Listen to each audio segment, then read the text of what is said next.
Bom dia, paz do Senhor Jesus. Compartilhar uma palavrinha com vocês aqui. Nesse momento, pela manhã, eu estava ali estendendo roupa, né? E pensando em várias coisas. E uma das coisas da qual eu falei, Senhor, eu preciso aproveitar esse momento da manhã que minha filhinha tá dormindo, para poder estar lendo, né? A tua palavra, porque tem sido corrido. E às vezes eu deixo por último, deixo no final do dia, no final da noite, já tô cansada. Falei, eu quero ler de manhã, eu preciso botar esse hábito de ler quando eu acordar. E ao abrir aqui o evangelho, né? E naquele momento que eu tava estendendo roupa, me veio vários pensamentos e um deles foi: não é ruim ajudar alguém. Você pode ajudar alguém. E essa pessoa não retribuir ou não agradecer, não quer dizer que você é mal. Você é boa, você ajuda, você tem um coração bom, um coração livre. Mal é a pessoa que não aceitou, é a ingratidão. Aí eu tava pensando, eu falei, o problema não é a gente ajudar. O problema é a gente estar pronto para receber a ingratidão das pessoas. E não tem como, para a vida do cristão, ela não viver da palavra, ela não viver do que está escrito. Porque coisas, né, que aconteceram com Jesus, mas Jesus é um exemplo para nós, é um exemplo para o cristão.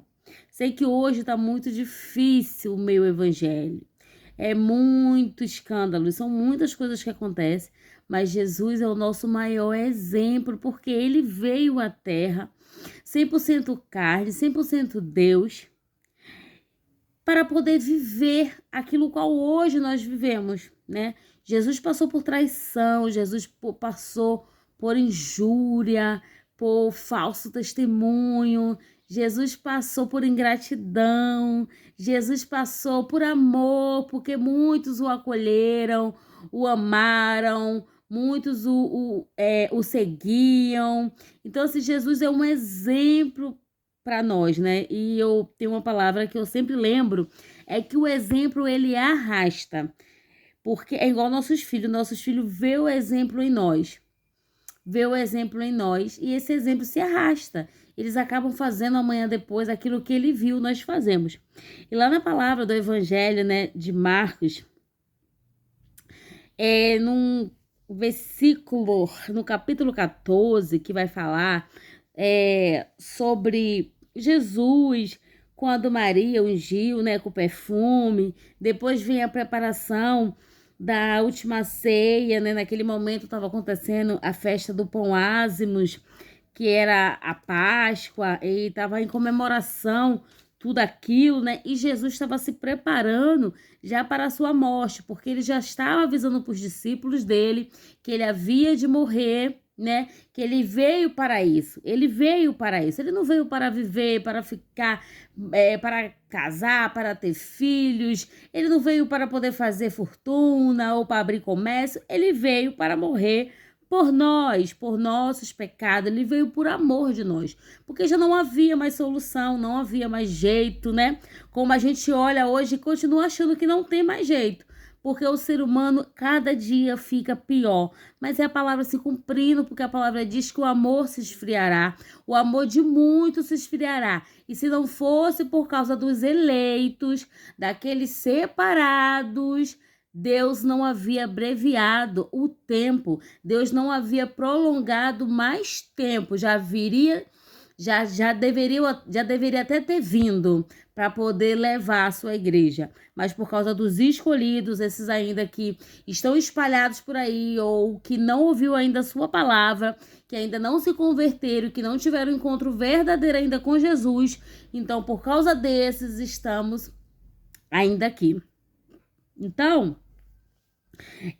vem falando sobre tudo isso, e ali vem a parte em que Jesus fala com os discípulos, né? Que o próprio, aquele que mete a mão com ele no pão, na comida, no prato, o trairia.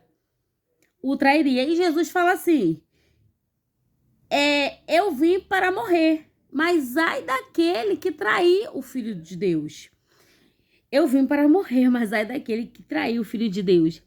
E logo depois, Jesus vai falar sobre a negação de Pedro. Porque ali, os discípulos, o que é que me chamou a atenção nesse capítulo 14 aqui? Os discípulos, eles estavam falando, mestre, eu tô contigo. Mestre, eu não vou te deixar. Não, eu vou morrer contigo. Se vierem te pegar, eu vou junto. Se vierem te matar, eu morro também. Então, os discípulos estavam empolgados, porque naquele momento Jesus estava ali fazendo milagres, né?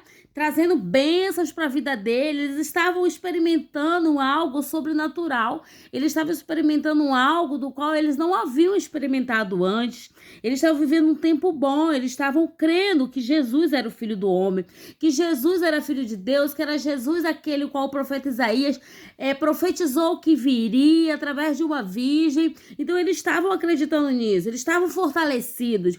E quando Jesus sobe no Getsemane, que foi isso que me chamou a atenção sobre a ingratidão, sobre a gente não esperar, né? Para que o outro faça aquilo que nós fazemos por ele. Quando Jesus ele sobe lá no monte para orar, no Getsemane, ele fala assim, ele leva Pedro.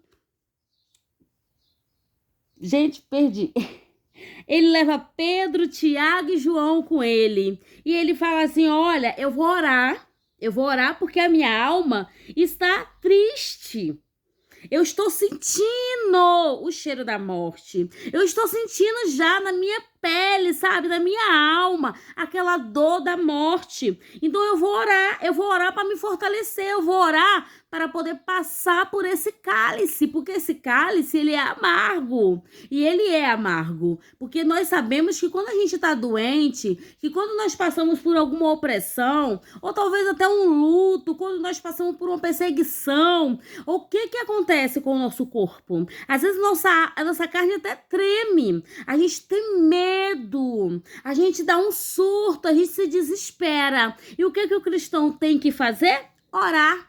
Orar para que o Senhor venha nos ajudar, nos fortalecer, nos dar força, nos levantar, nos animar, nos avivar, nos trazer esperança.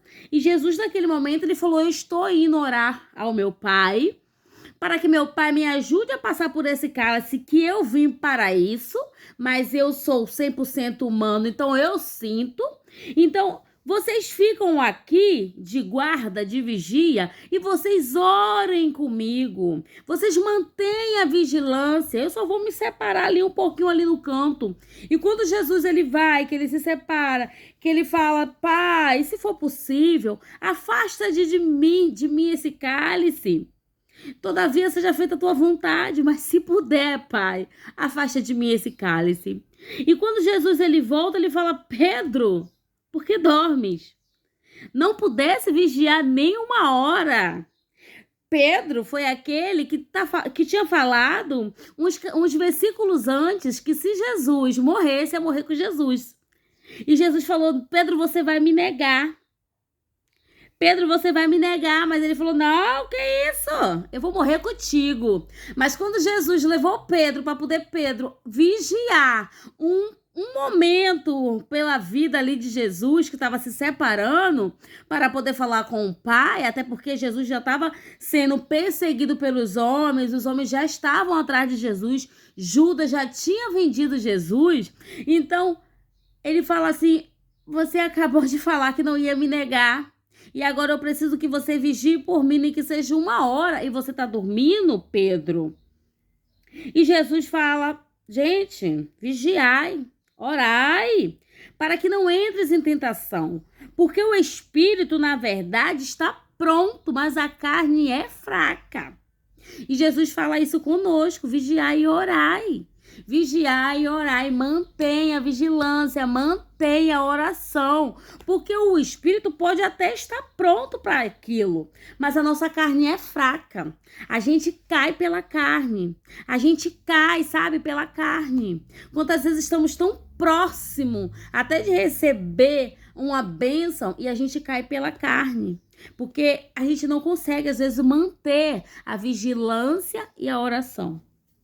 E isso é a palavra do Senhor, é a espada de dois gumes. Ela corta para todo lado. Eu sei o que eu tô falando aqui. Eu tô falando o que eu vivo. E aí, Jesus se retira de novo para orar. dizendo as mesmas palavras para o pai. E quando ele volta, eles estão dormindo de novo. Todo mundo dormindo. Que sono é esse? Ai, Jesus, que sono é esse? Que não pode manter uma vigilância pelo outro. Que sono é esse que não pode manter a vigilância de oração pelo outro que fez tão bem, que te tirou do charco de lodo, que te tirou da perdição, que te tirou dos caminhos tortuosos? Que sono é esse? Que tu não consegue retribuir pro outro aquilo que ele fez por você. E eu tinha pensado nisso lá fora, eu estendendo roupa, eu ainda falei assim, eu vou postar nos meus status uma coisa, que Deus, ele separa as pessoas certas para cuidar de pessoas, porque cuidar de pessoas não é fácil. Sabe quando a gente começa a palestrar com Deus, ou com nós mesmos? Eu palestro com Deus, sabe? Eu vou palestrando, eu vou falando, e Deus não é assim, bababá, a gente tem umas coisas que a gente quer se achar certo, e Deus vai falando ali com a gente, você tá errada, não é assim. E aí eu falei assim, Deus, ele separa as pessoas certas, sabe, gente? E não é porque eu não sou melhor do que ninguém, mas eu tava lembrando das crianças, dos gêmeos. Falei, gente, Deus, ele me separou para poder ajudar essas crianças. Ele não separou qualquer pessoa, ele me separou para ajudar essas crianças. E não é fácil, tem hora que me dá vontade de surtar, dá vontade de abandonar, dá vontade de não manter a vigilância nem a oração. Só que ele separou para aquilo, então ele sabe. Ele sabe até onde eu posso suportar. Ele sabe até onde eu posso aguentar, carregar essas cruzes, né? Ele sabe de todas as coisas. E para você lidar com o outro, que ontem eu tinha falado com as minhas irmãs sobre isso, sobre cuidar de pessoas, é muito difícil. Porque quando você cuida de alguém, não diz respeito só a você, diz respeito ao outro. Então você vai ter que ultrapassar várias coisas, você vai ter que engolir várias coisas por causa daquela outra pessoa, porque aquela outra pessoa é diferente de você. Aquela outra pessoa não vai fazer aquilo que você faz, ela vai agir de forma diferente. E você tem que estar pronta, você tem que conhecer essa pessoa, você tem que entender, você tem que aprender a amar, você tem que aprender a perdoar, aprender a não levar pro coração, porque essa outra pessoa é diferente de você.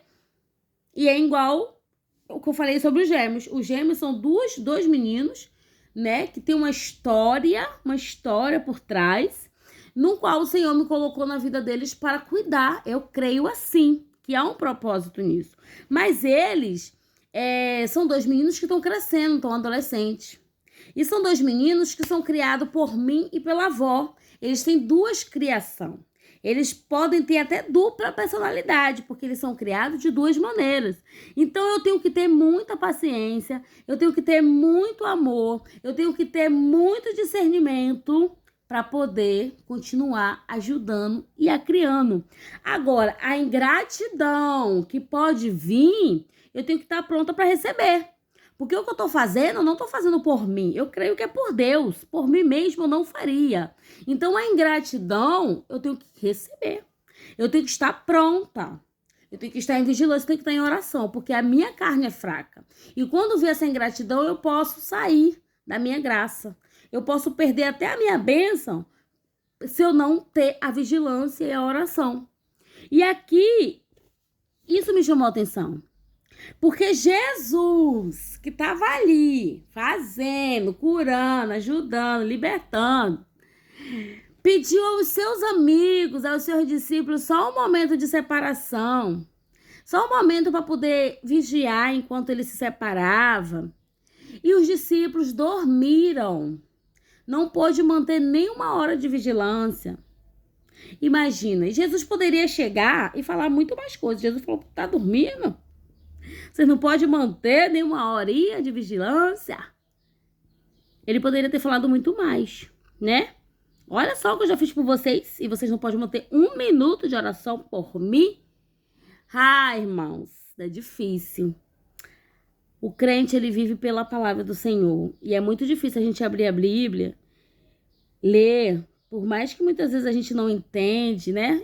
Eu sei isso porque tem coisas que eu não entendo.